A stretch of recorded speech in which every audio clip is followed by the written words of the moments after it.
This year marks what would have been John Lennon's 70th birthday. I am a huge John Lennon fan. I've lived in New York City for more than half my life, and I wanted to get a sense of what John Lennon's New York City was like. So I did a little research. I found the expert in the field. Her name is Susan Ryan. She's going to take me around a couple of the lesser known sites here in New York, and I'm going to take you with me.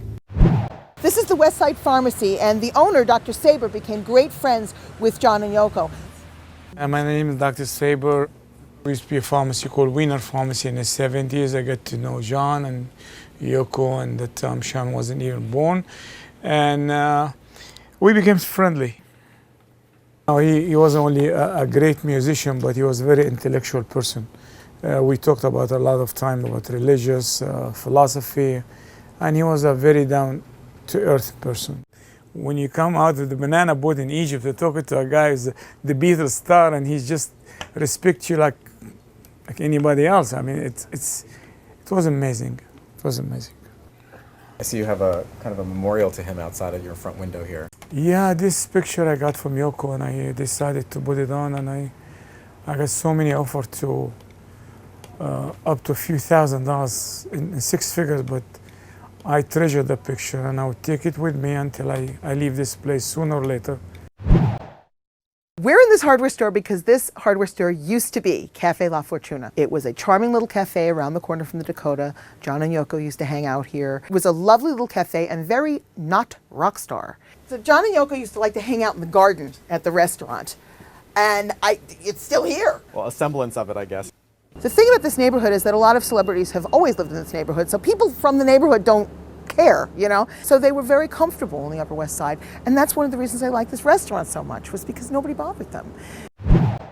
So here we are at 105 Bank Street. This is John and Yoko's first apartment in New York City. Tell me a little bit about their life here. Their neighbors at the time that they lived here were people like Jerry Rubin and Abby Hoffman. A lot of people passed through these rooms talking about radical causes, talking about world peace, talking about all the things that John and Yoko were known for in their time in the United States. So this is sort of where it started.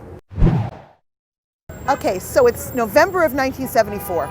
You've got a ticket to see Elton John here at Madison Square Garden. The special guest that night was John Lennon. It was his last public performance in front of an audience at all. And Madison Square Garden also plays a key role in John and Yoko's relationship, right? It does, because John and Yoko had been separated for about 18 months prior to the Elton John concert, and they reconciled. They didn't actually get back together again until February of '75, but it was Sean, here right, that night.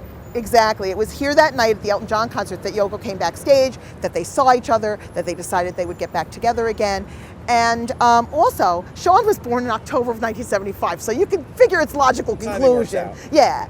And the other thing is Elton John, as a result of this, Elton John is Sean's godfather. And it's because it was at his concert that they got back together again, so. That's my favorite station, WNYC. Oh yeah, that's right, thank you. That's Soterios Johnson. Oh my God! Hello, how are you?